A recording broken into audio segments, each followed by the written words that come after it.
Hi everyone, greetings from Cape Town, sunny Cape Town I should add.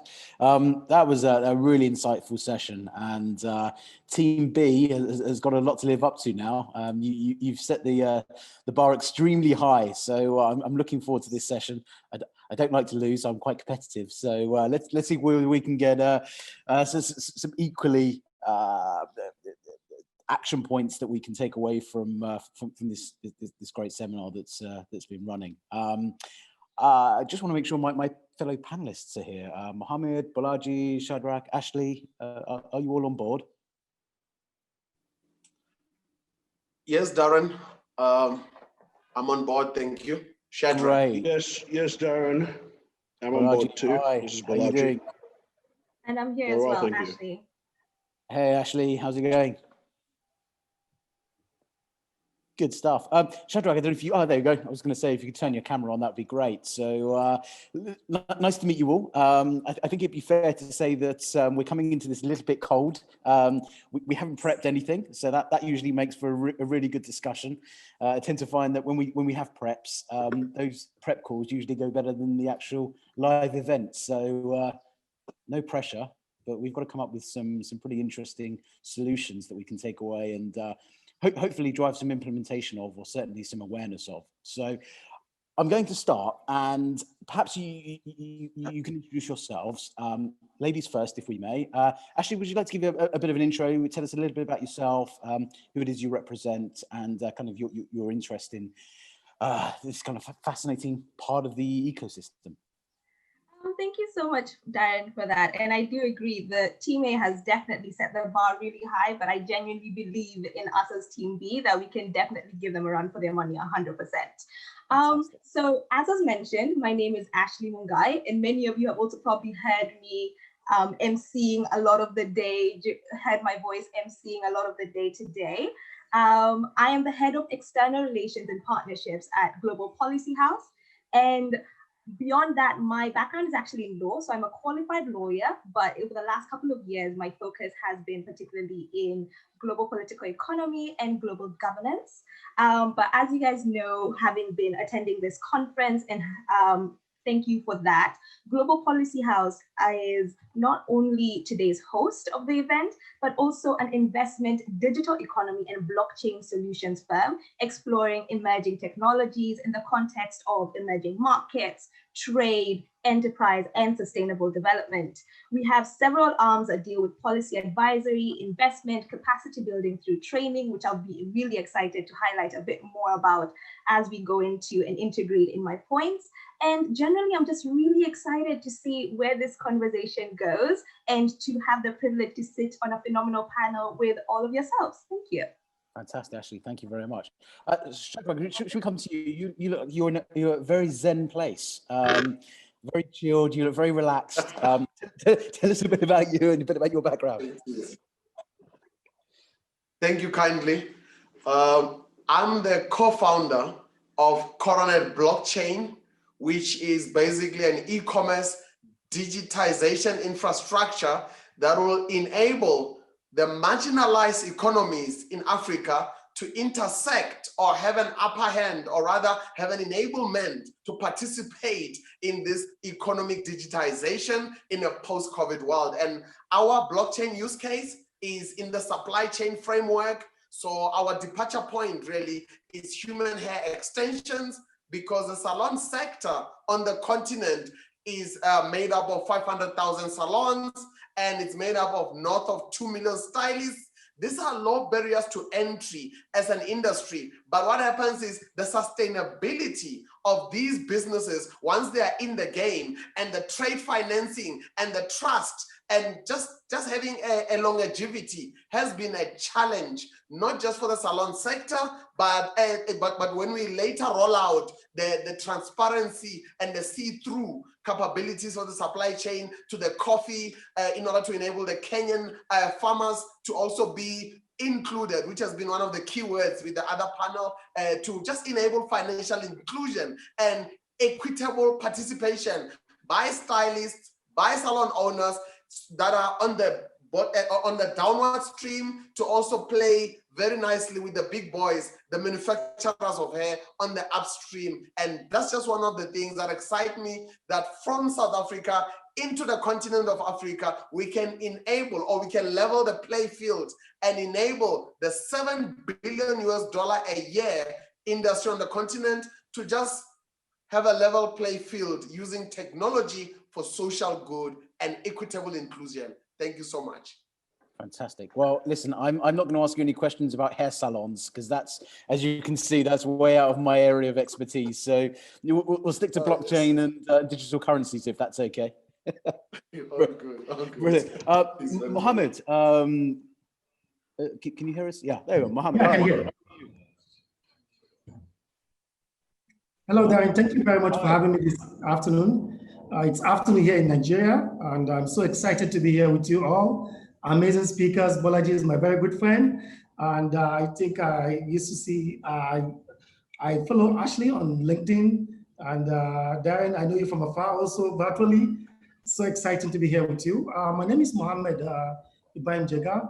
I'm a tech entrepreneur, and I've lived bargained for over a decade in the fintech space, because I co-founded one of the successful payment company called VokePay, which we started in Nigeria at early 2009.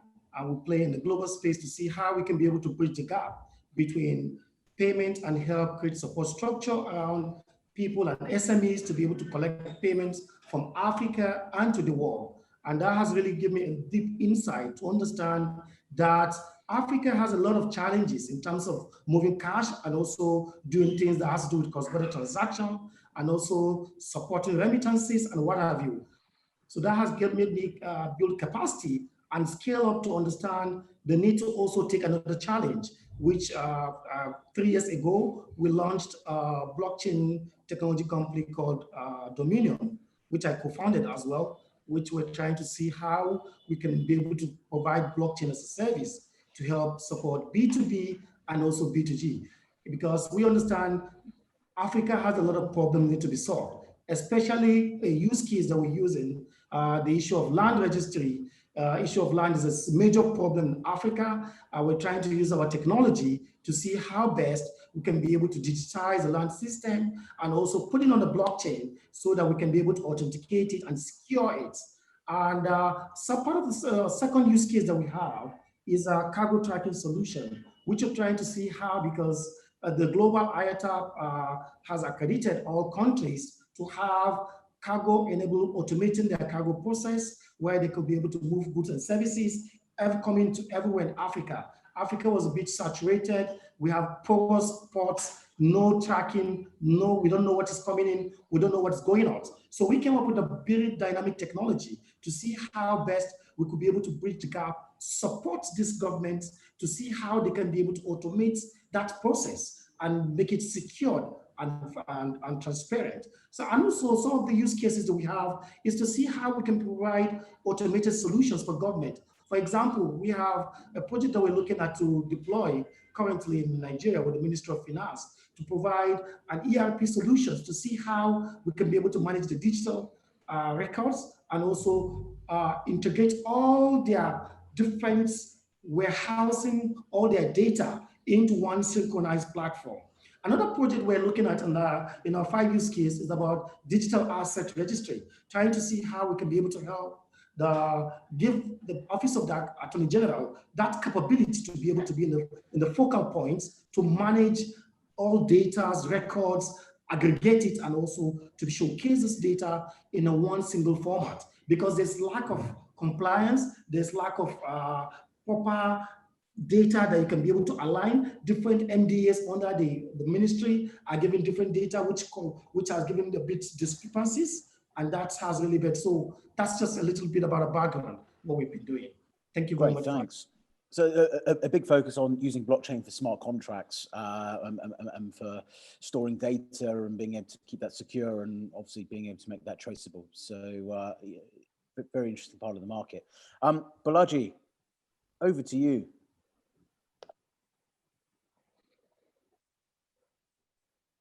Balaji, can you hear us? Hi. Hi.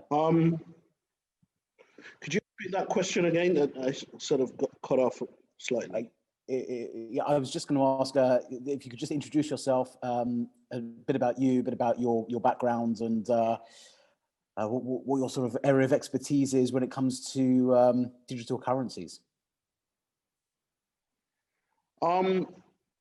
Really, I lead an R&D team, so I have an R&D background in computer engineering. So in terms of smart contracts, some of the things we've been able to do is look at the case of where you have micro entrepreneurs who often need micro loans, and where you have, in particular, this use case I'm referring to, it's one initiated by the Nigerian Bank of Industry, which was supposed to scale out mass opportunity for micro entrepreneurs to apply for microloans as little as $30 to $200, and because it's such a mass scale deployment, the tendency for them to, there was a high tendency of high default rates. So because quite a lot of people that are in micro traders would come and apply for the loan just because they know they could get a quick buck and pretend to be traders. So one of the things we did was to design a closed loop cashless disbursement solution using blockchain smart contract, whereby the micro entrepreneurs, if they qualify for the loan, in order to qualify for the loan, they need to be tagged to an FMCG, a fast moving consumer good manufacturer or distributor. And once they're verified for being in that particular trade, then they're issued tokens. And that token is a smart contract that enables them basically to redeem supplies from distributors. And that process kicks off a transaction where the bank then pays the suppliers. And then the entrepreneur gets value, they're able to trade and pay over the tenor of the loan. So that's one example of how we're using smart contracts. Very good. Okay, thank you. Well, thanks everyone for introduction.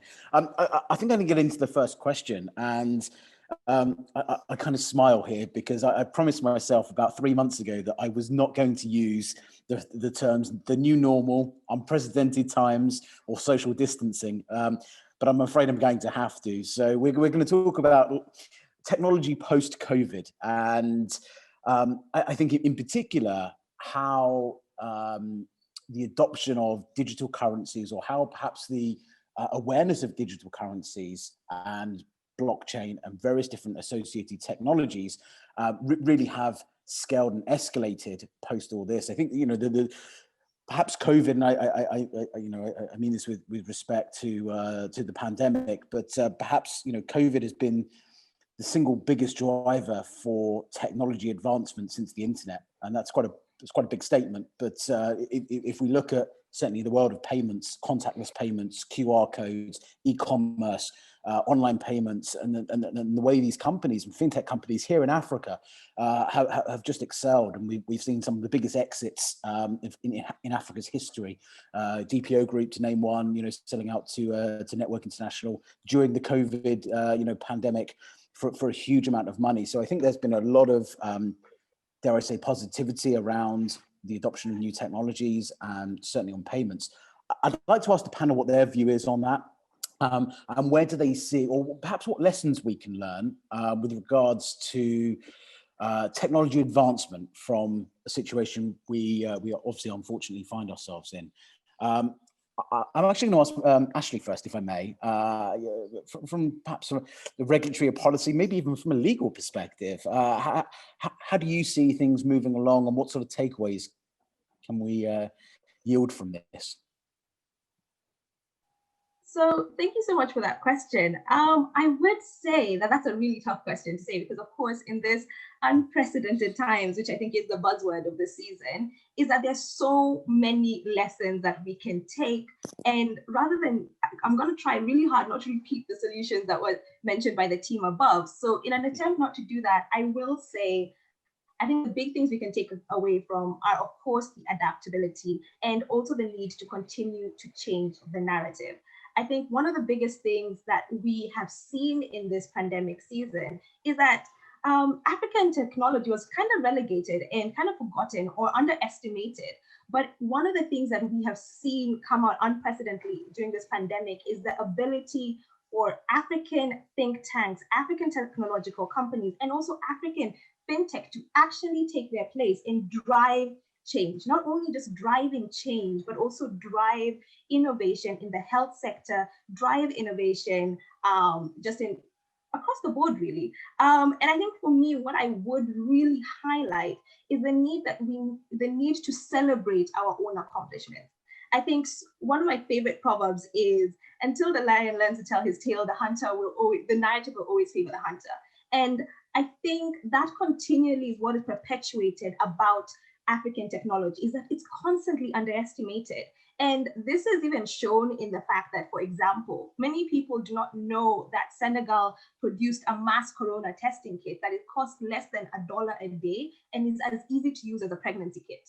Also, many people also don't know that the driving force behind that and inspiration came from fintech and the easy access of payment plans like M-Pesa. So the Senegalese innovators wanted to see, how can we make healthcare just as easy and accessible? This also drove innovation such as creating a web-based X-ray lung machine in Tunisia, but also going into driving also the booming informal economy that is going on in several countries in Africa, such as, for example, it's becoming called, I think, the mask economy, which I think is kind of interesting. And a lot of this is being driven by the need to combine fashion and healthcare, but also easy payment plans. So using M-Pesa, using other fintech solutions, this industry has begun to make, I think, about $1 billion in July alone.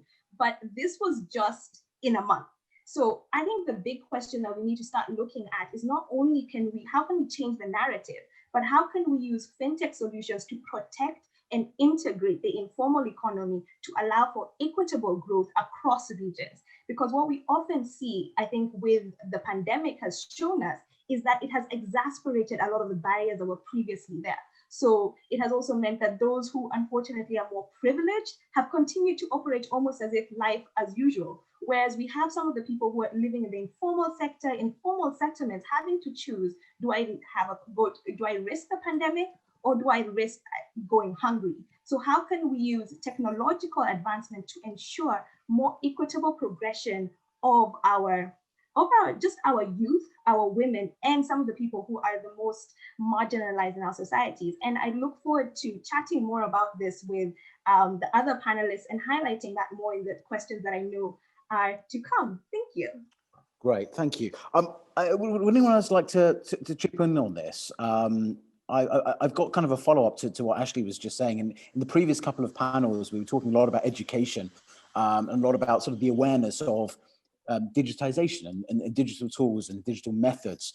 I think it would be fair to say, and I'm not an expert in certainly in Nigeria, so this is kind of more of a question than a statement. But do you think that given the pandemic and given people have had to find alternative means to pay for goods and for services, do you think that's accelerated wider adoption of fintech solutions across Nigeria? Again, open question. I don't know, Mohammed, got any views on that? Yeah, thank you very much, Darren. It's going to be very exciting for you to know that the pandemic has really exposed a lot of possibilities. And also, we see the rise of amazing growth of people as in startup in the logistics business and also the e-commerce business, whereby people were at home, they could not know what to do, and they want one thing or the other. So the only avenue they had was to leverage on technology to see how they can be able to. So we're more or less like forced to use that new normal. Some people who are a bit skeptical about payments using their cards online, we saw the adaptability and also the usage, the rise of the usage.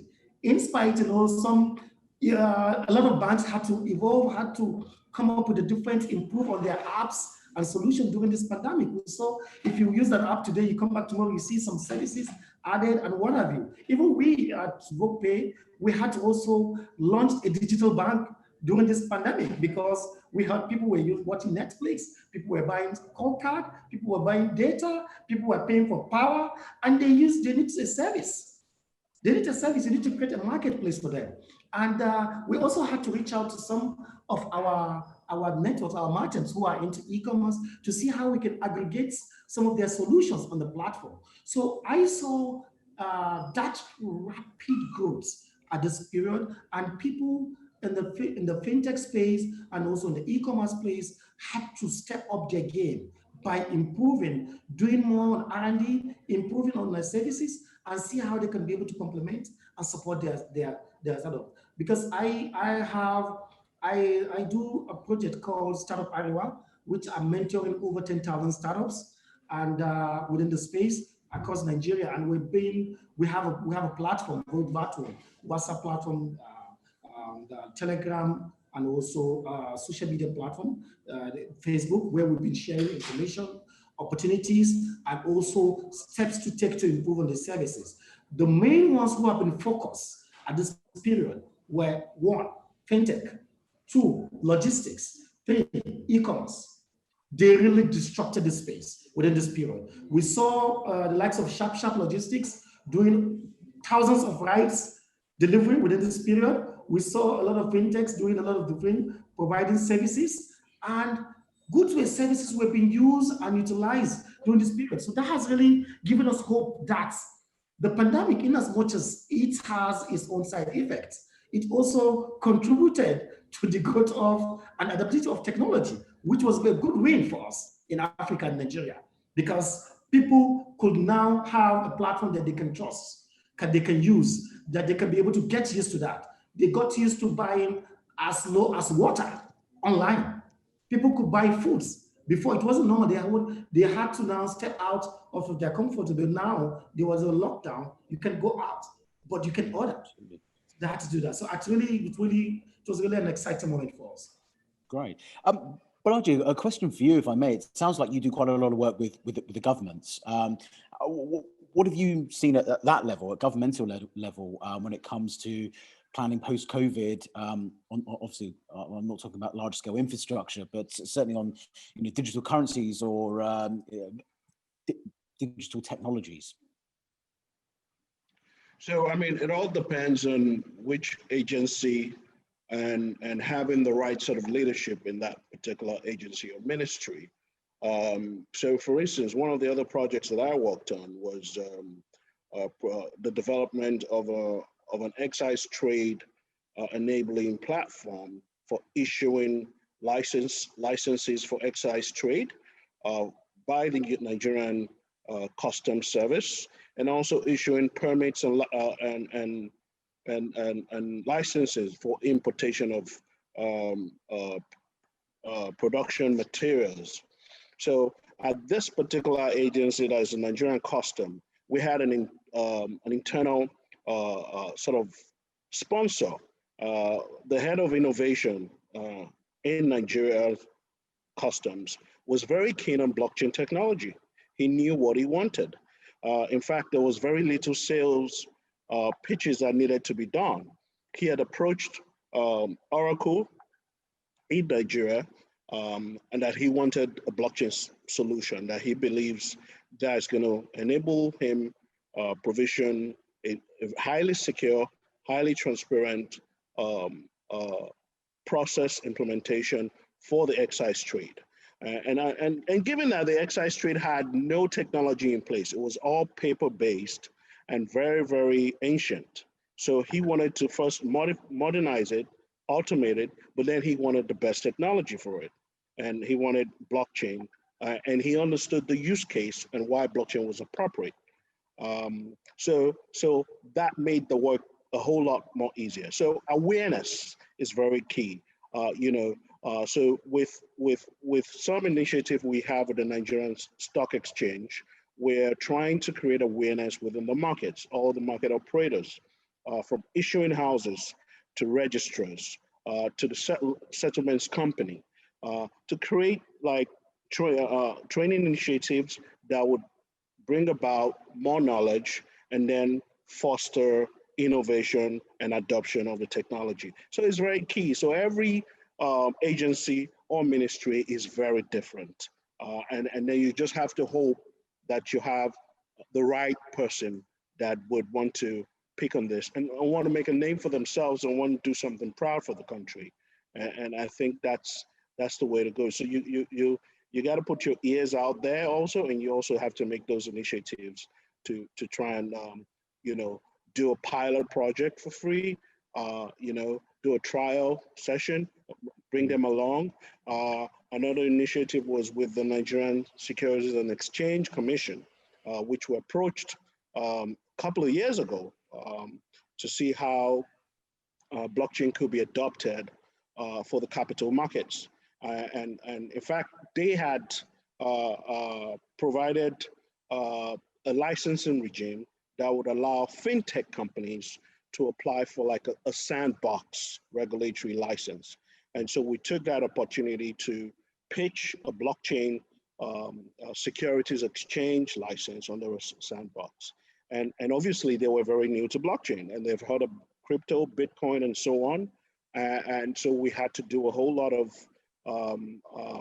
awareness for them, bring them along, lots of case studies, lots of reviews, lots of meetings, and eventually it led to a national committee to work on the regulatory framework for blockchain and digital assets. I was a member of that committee last year, and just last month, the results of the initiative of the work we did was published. So now we have the Nigerian Securities and Exchange Commission having published a formal position on behalf of the federal government of Nigeria on digital assets and cryptocurrency. So now there is, it's recognized and the rules apply. They have the rules coming out as well that would apply to trading and also providing protection for investment to investors, and also enabling issuers to be able to issue under some of the traditional rules, and also ensuring that there is opportunity for all Nigerians to have some sort of fractional ownership in projects, whether it's real estate and an asset-backed security, or whether it's shares of a company, and so on and so forth. So you have to take the initiative sometimes to create this necessary awareness so that government could pursue this innovation and opportunities. And Balaji, on that point, we're going to come back to innovation. That's my next question. But before we move on to that, Shadrach, from your side, anything to add on this? I think when you look at post-COVID in relation to emerging technologies, and just to borrow the word you were hesitant to use earlier, the new normal, I think it's almost hard to do that before we take a few steps back and maybe borrow, because technology can be a bit intangible. It's exciting, it's digital, its outcomes are tangible, but itself sometimes can be a bit intangible. So I'm going to borrow from a tangible example in order to encompass and agree with my learned colleagues and also just agree with the flow of conversation in the room. You know, one of my associates once put it to me that tornadoes and hurricanes, they are not deserving of the negative PR that they sometimes get, because it's not all bad. It's not all bad. Look, just like COVID, tornadoes, sometimes they claim life. Now that's just uncalled for. But just minusing the lives lost equation, if you look at property and tornadoes are a blessing to mankind from a property perspective, not from loss of lives. And I'm going to connect that with post-COVID and digitization and emerging technology, particularly blockchain. He put it to me, he said, when a storm comes to the neighborhood or when a hurricane passes through the neighborhood, it's ultimately the most highest authority in terms of building inspection that there ever was on the face of the earth. So what the building inspector, known as a tornado, is revealing by default those that have tried to cheat the systems, those that are not ready for the future, those that are unwise, those that are not adaptive or adaptable, and those that perhaps lacked vision and they couldn't see behind the bend. And what that has to do with us is that, yes, you are quite correct, Darren, in saying that there hasn't been such a leapfrog since the age of the internet that COVID brought about. So we tend to see in our COVID war room sessions, we tend to see COVID as that very unforeseen, very unwelcome, but nonetheless, the inspector is here, not to inspect buildings, to look at their structural integrity, which one will remain standing, which one will go with the wind. But this time, COVID has unfortunately or fortunately revealed the cracks or the structural compromises in the infrastructures that we call our businesses, our supply chains, our ecosystem, and perhaps our trade relations. I think it's safe to say no stone remained unturned. COVID came and it kind of like asked us, what are we going to do with the Africa Free Trade Agreement beyond polite nods? Are we going to put use cases into motion? Are we going to put wheels? Are we going to put our money where our mouth is? Are we going to tell our own stories? Even as Ashley said, are we going to rewrite the stories we want, the narratives we want, but the business cases and the use cases? Are we going to leverage use cases of emerging technology, or are we going to fold our arms and look in and see what Asia is doing and look in and see what the West is doing? That's not what we're going to do. And forums like this are a bit of a COVID war room that transcends geographies, where Africa can co-create and get together. And through this panel and the sessions to come, we can finally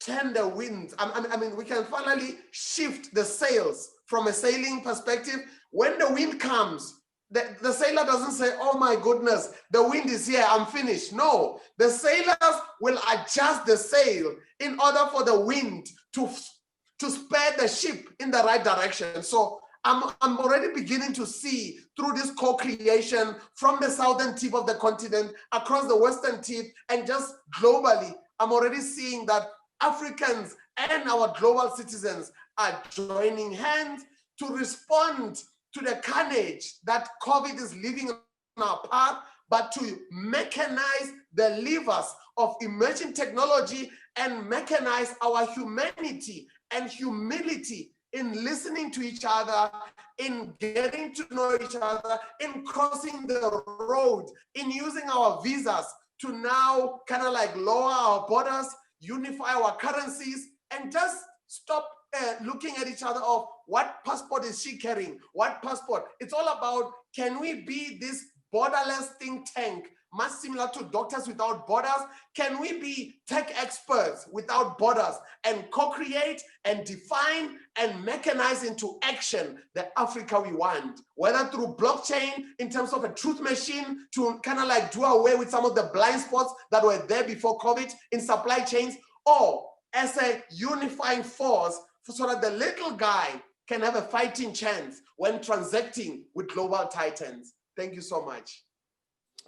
Well, I was going to say, there's a job going in America at the moment. There's two candidates at the final stage, but I think there might be another opening, huh?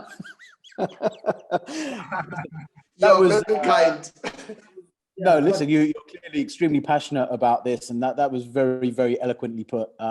So some amazing takeaways from that. Thank you. Let's just stay with that topic on innovation and what companies should be focusing on, businesses should be focusing on post-COVID. We've spoken a bit about payments, we've spoken a bit about smart contracts and blockchain. Do you think these are the fundamental areas within innovation moving forward? I don't know who wants to take this one. Mohammed, maybe I can ask you. You're an entrepreneur, you've got numerous success stories. What, Yeah, what, I what, just what, wanted what do you to see? just shed more light about Shadrach. Shadrach has really triggered, the revolution mind in me, trying to activate and put us on the page that we need to have a wake-up call. I appreciate that, Shadrach. Thank you very much.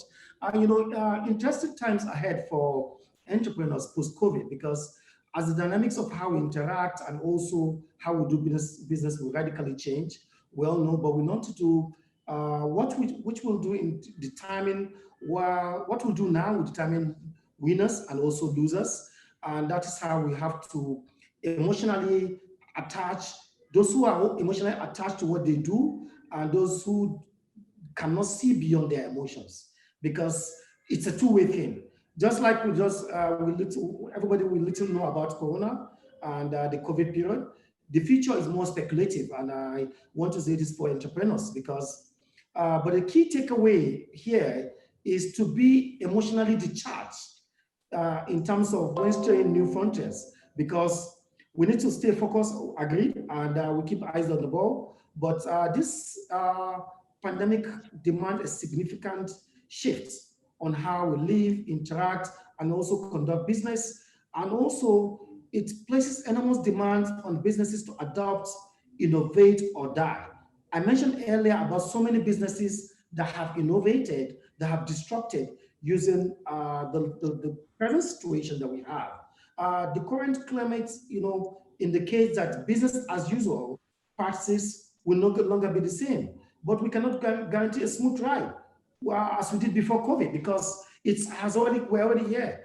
And then consequently, there's a need for business to adjust and innovate, to emerging trends, just like the way Shadrach was mentioning and Bolaji mentioned earlier about issue of how government, we see even Nigerian government changing, doing virtual Federal Executive Council meeting. We see a lot of schools moving from normal conventional classes to e-learning schools.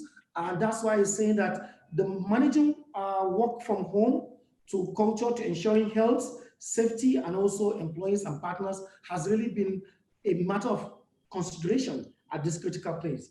So now we need to understanding and managing digital innovation, which will help businesses to discover and also test better ways for us to meet the changing needs, because stakeholders are looking at more cost-effective way of making how their business can be able to work. However, recognizing that innovation is vital for sustainability, because the reality is that companies struggle without knowing how to innovate at this period, because technology companies are thinking through, because innovation successful on how best to be the process, and also finding creative ways to invent your business, and also creating new leads of value for your business, because you have to also reinforce your company's resilience in the effects of COVID-19. As we all know, we said that since we're there, we have to look at the digital medias such as WhatsApp, Instagram. They all enable small businesses in a more effective way. But how do we create that borderless space for micro and small businesses, which currently account for roughly half of Nigeria's annual growth?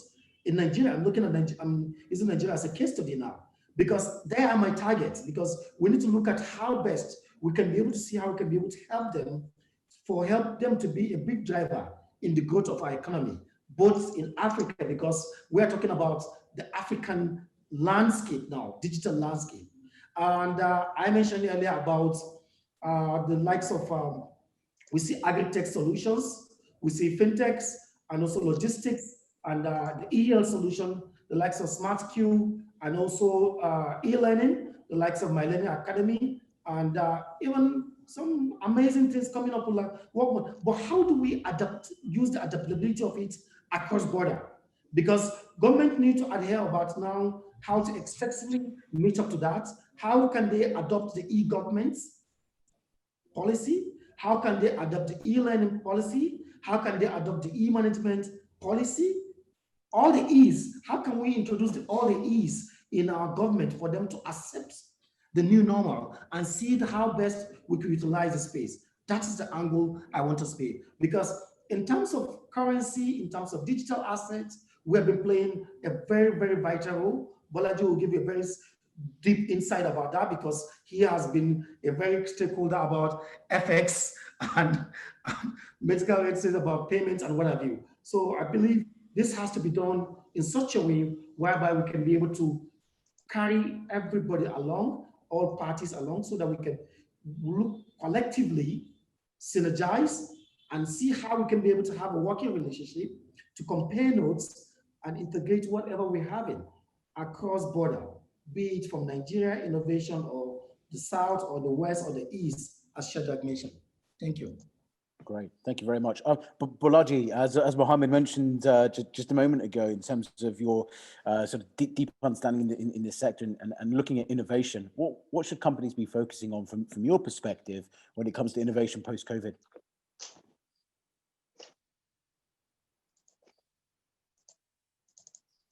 Sorry, we can't hear you, Bolaji. No, the mic. Realize I was muted. There we go. I said it's ironic, right? The conference is about CBDC, right? And really that's what we need to be talking about. What are the risks associated with cash transactions, fiat money transactions, when there's COVID out there? You know, it's almost a no-brainer to suspect that COVID could be transmitted through cash transactions. And this is why we need to be thinking more of, you know, a cashless economy. And interestingly, in Nigeria, for the past decade or so, the central bank has been very aggressive in enabling and pushing for a cashless economy. In fact, there are restrictions in Nigeria that prevent individuals as well as companies from withdrawing more than a certain threshold of cash, you know, even though it's under the global anti-money laundering limits. So it's a culture we're beginning to have, and it's been there for some time. It's very now commonplace to find petty traders or handyman or electricians, you know, and artisans to receive payments via electronic means. In Nigeria, we've been able to embark on some innovations like USSD payments, where while working with the telcos, the banks have enabled people to do very micro payments using USSD. And it's globally and is at a national scale. So those at the bottom of the pyramid are using it. And the word alert is now become a verb in pretty much every household in Nigeria. You know, so when you make a payment, people receive an SMS alert, you know, notification of that payment. In fact, in some circles, I've been to the computer village once to buy a computer, where I had to show the merchant my mobile app and say, listen, we bank with the same bank, so I'm going to transfer the money to you, and you should see it. And he says, unless he gets the SMS alert, he's not going to consider the sale. I'm like, dude, look at the app. And, you know, and obviously, thankfully, the SMS came almost immediately. And obviously you have latency issues sometimes with the telecoms network, but there are other ways of verifying this payment. And obviously, so blockchain has a huge role to play in also making this a whole lot more efficient, you know, in the areas of increasing penetration of financial services to the underserved and the unbanked population. Also improving the weak monetary sovereignty that you often find in emerging and developing countries, and also lack of adequate auditability, whereby, you know, you have so much cash out there, and also sometimes you have corruption and you can't quite audit what's out there in terms of monetary supply, and being able to have a full grasp and control of inflation. So CBDC will help in those regards. Great, thank you. Okay, I'm conscious of time. We've only got a few minutes left. There is one question that I'm certainly very passionate about. And I'm going to ask this to Ashley, if I may. We talk about adoption of technology and adoption of digitization and digital currency.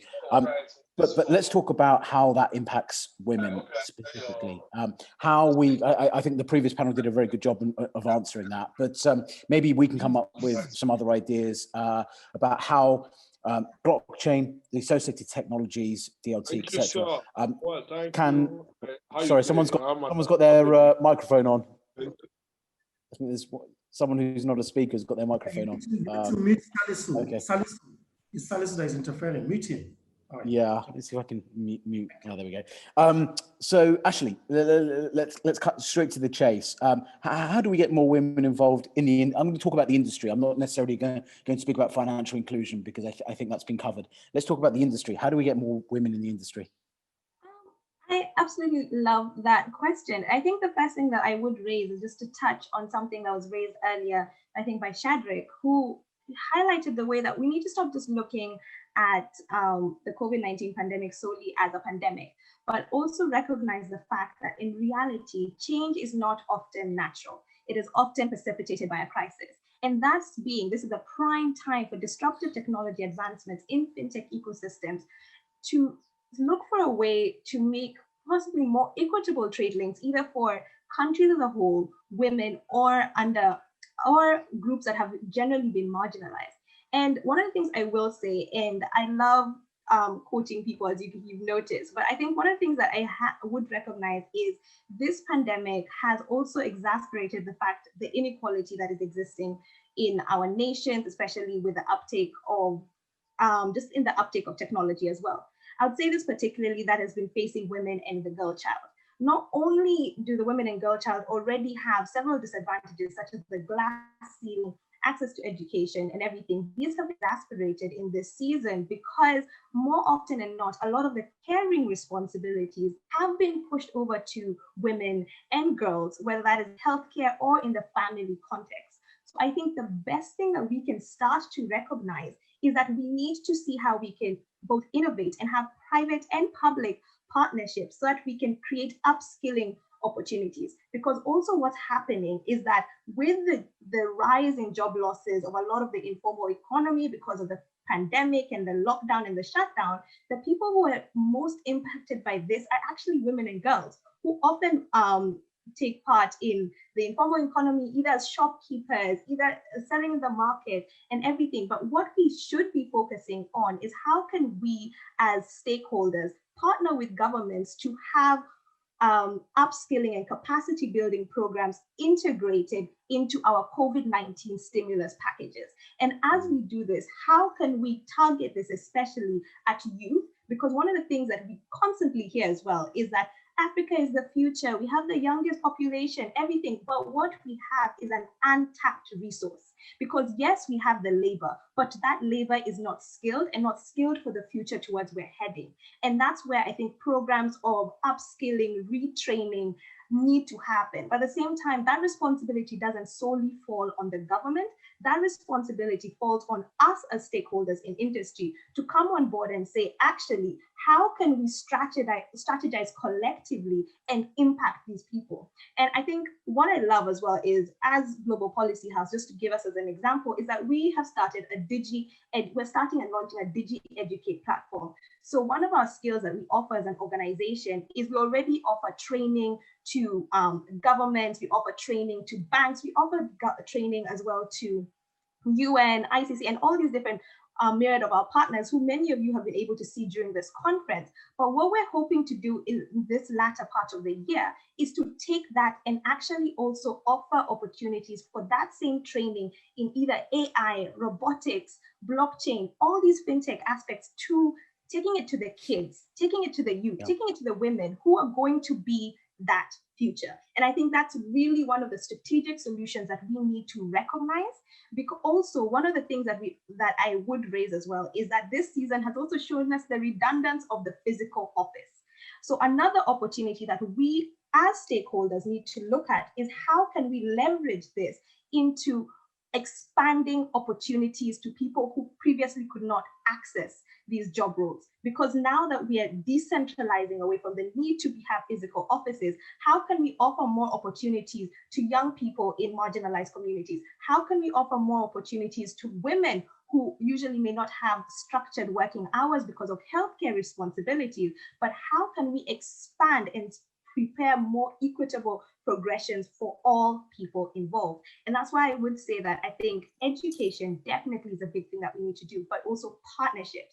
We need to stop this thing, I think personally, of where we enjoy centralizing data, centralizing skills, and centralizing opportunities. What we need is not open access, but partnered access that can actually allow for not just incremental development and incremental growth, but sustainable strategies, that it will not just be something that happens with one government regime or one political party or in one country, but it can happen also across regions. And one of the amazing speakers earlier talked about how we need to move it away from it's the West is really strong, the East is really strong, the South is really strong, or the North is really strong. We all have things that we can collaboratively bring to take Africa where it needs to go. But that can only happen when we start having a Pan-African focus when it comes to fintech.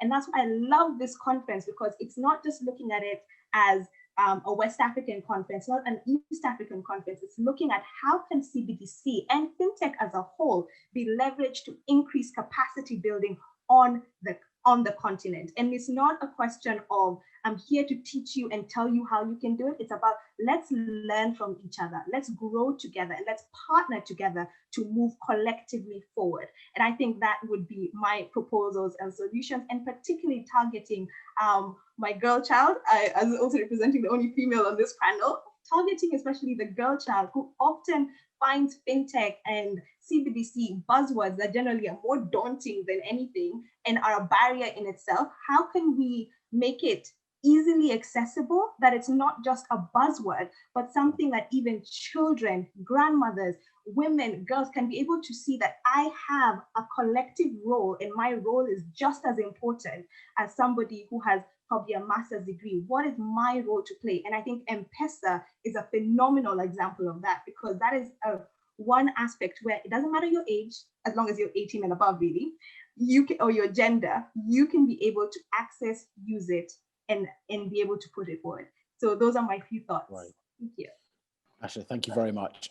We are almost out of time. We've got 2 minutes, which we need to do a summary. Now, I'm probably going to get told off for this. Michelle's probably going to tell me off, but I know when there's, I'm always a big believer of delegating, right? That's the art of being an entrepreneur. So I'm going to delegate the wrap up. I'm going to delegate it to Shadrach.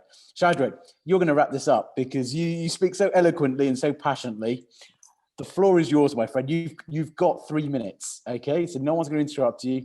3 minutes, sum up how we, not how we can beat Team A, because that's not what this is about. But, you know, what are some of the key takeaways from the last 40 minutes? Absolutely. Thank you for the privilege. I think if I start with Bolanji, he emphasized and demonstrated very practically that when it comes to private public sector working relations, we should do away with this mindset of them and us. We need to always seek opportunities to cross the road and ideate and innovate and solve our community and regional problems together. He has given ample examples of how he put on his bulletproof vest virtually and he crossed over, but he didn't get any firing. He didn't end up with arrows. Instead, he found a willing buyer and he was the willing seller, and there was no sale. There was just a willingness to adopt. So I think we need to, as entrepreneurs and as a private sector, do away with archaic mindsets. We need to not see government as them and us. Let's co-create together.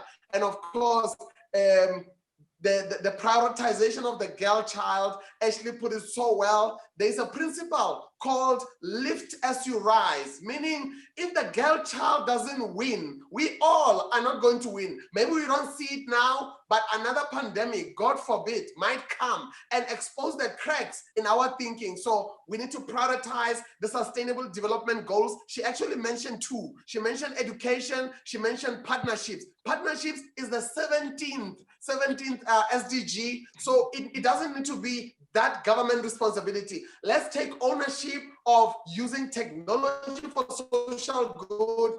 Let's take ownership of prioritizing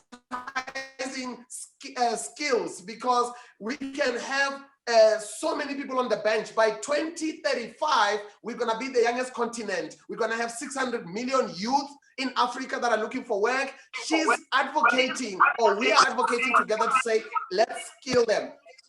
Let's skill them to make sure that they are ready. So we need to have a future mindset together as a private public sector to ensure that we are positioned to shape the future we want. And I think also what came through the CDC or the digital currency, the M-Pesa being among the torch bearers, which brought to mind WeChat in China, which is like the benchmark of just pivoting in terms of cashless. Here on the Southern African part of the continent, we battle cash in transit highs. So let's digitize, let's mop up, and let's not only use technology and skills in a post-COVID, but let's future-proof ourselves with skills, with shifting mindset, with collaboration, in order to be pandemic-proof in terms of whatever shows up on the horizon. And let's evolve this discussion into practical think tanks and implement what we have ideated, because we will reshape the Africa we want. Thank you so much. Thank you, everyone. Thank you. And there, ladies and gentlemen, is why I delegate things. Shadrach, thank you so very, very much. I thoroughly enjoyed this session. Thank you, Mohammed, Balaji, Ashley. Can I just say one more thing? Just, of course you can. Just one sentence. Of course you can. Can everybody share their contact details in the chat? You know, because I can see potentially here people that we could have some collaboration with. Right? And whilst we're sharing our contact details, I commend Mohammed for those 10,000 entrepreneurs that he took under his umbrella. We need more Mohammeds on the continent. I will share my details. Thank you. Brilliant. Michelle, over to you. Thank you very much, everyone.